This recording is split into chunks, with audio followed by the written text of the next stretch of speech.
This short recording will go over the review of Foner and Elliott West's description of the destruction of the Plains Indians in the years following the American Civil War. We must remember that after the American Civil War, and actually during part of the Civil War when a lot of fighting was going on in the West, and then after the Civil War concluded, there were many Union officers, actually, and Confederate officers as well, out in the American West that were then, without the Civil War to fight, looking for occupation. And they were employed by the federal government often to help facilitate the destruction of the Plains Indians. So what were the tribes of the Great Plains? Well, some you may recognize their names: the Cheyenne, the Comanche, the Crow, the Kiowa, the Sioux, and the Blackfoot. And we also know a lot about how these tribes lived. As you can see in the pictures here, they had adopted the use of the horse and had been using it for years to live their lives of relative nomadism on the Great Plains, and they were hunting buffalo or bison as their main source of food, clothing, and shelter. What was Indian policy up to the institution of the Dawes Act? Well, we remember that in the 1830s there was the policy of removal that was instituted under Jackson's presidency, which had the Indians, the civilized tribes, if you will, of the East Coast forcibly removed or removed by treaties to the area of the Oklahoma Territory. The promise of the 1830s was that lands west of the Mississippi River, the Oklahoma Territory, would remain permanently Indian country. However, that was not going to continue to be the case as Americans continued to move westward into those lands as the homestead policy was instituted. There was again pressure on the federal government to open up Indian land to white settlement. In 1851, the federal government assigned the Plains tribes defined tracts of lands which they called reservations.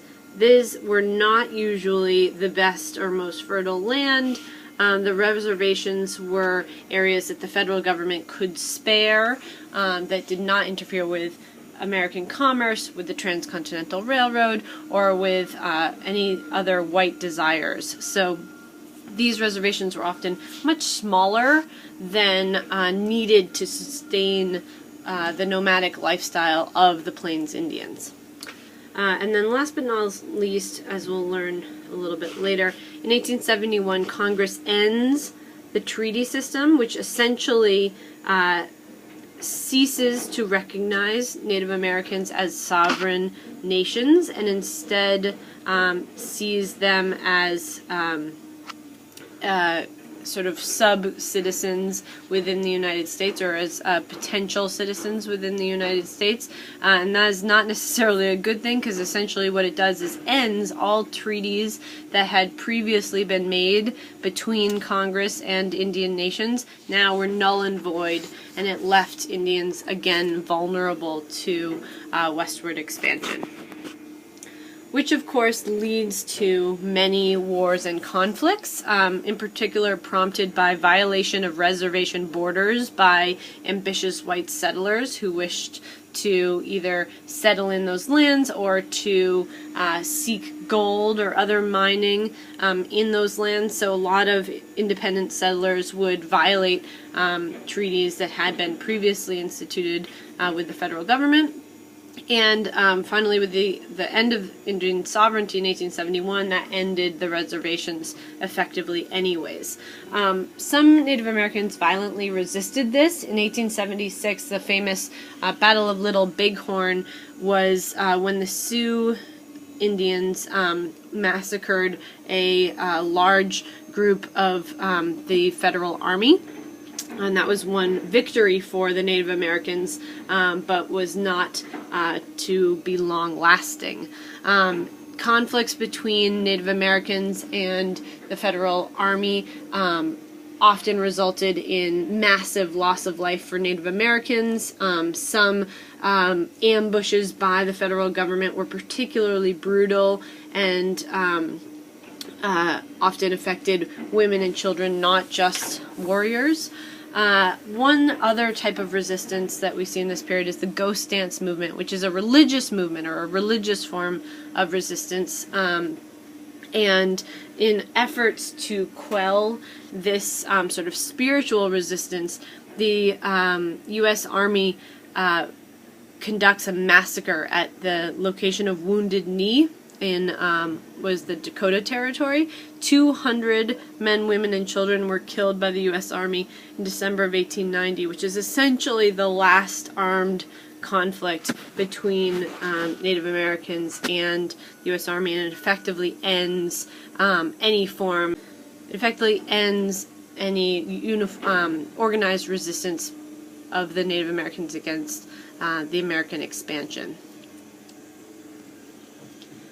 So the Dawes Severalty Act is the key piece of legislation during this period. In 1887, this act divided what was left of tribal lands into plots of 160 acres or less, and that was, if you recall, the same amount given to a homesteader.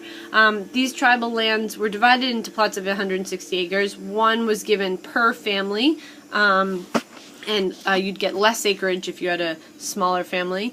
And then anything left over, and there was plenty left over, was sold by the federal government. So the federal government assumes ownership over any land that is not apportioned under the 160 acre dividing lines, and those are sold by the federal government, so for a profit, to white settlers. The other piece of the Dawes Severalty Act says that once a Native American family has that land, if they stay there for 25 years and adopt the habits of civilized life, essentially farming practices, and they end sort of their tribal practices, they assume the notion of private property.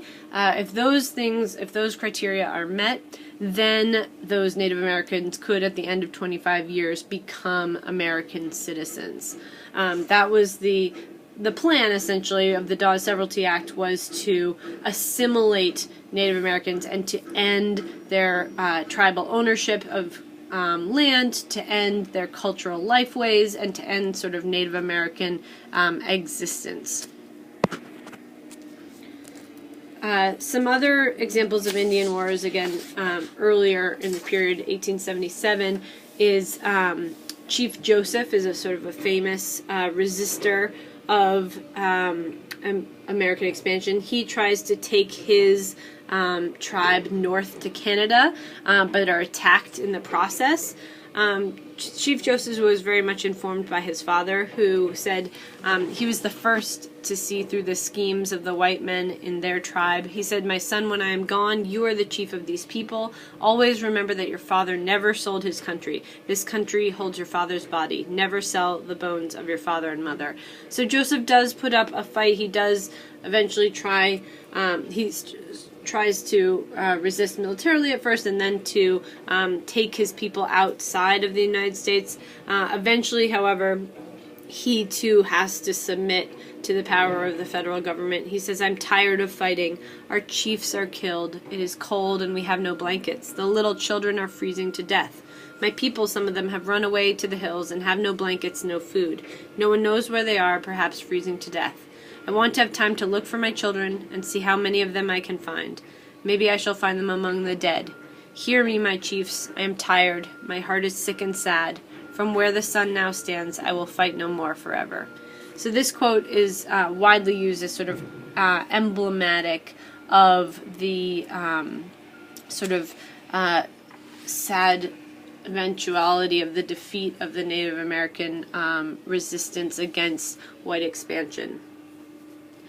Another form of sort of treatment of the Native Americans by the whites was assimilation. They emphasized the importance of formal education for Native Americans. They would take young American children to these boarding schools in the East, and they would essentially eradicate knowledge of Native American culture. As you can see in the bottom right-hand picture, a Native American who is dressed tribally is then converted, if you will, to a Western style of dress, a Western style of ideology. Western religion, converting to Christianity, was a key piece of this as well. And effectively what it does is segregate Native American children away from their people and makes them into what was acceptable for white America, American Christianity, farming, and other industrial skills.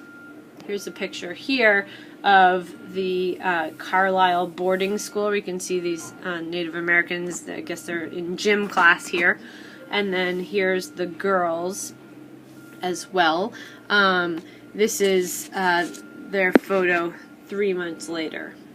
So here's what they look like when they first arrive, boys and girls, and here's what they look like 4 months later after they have been sort of whitewashed, if you will.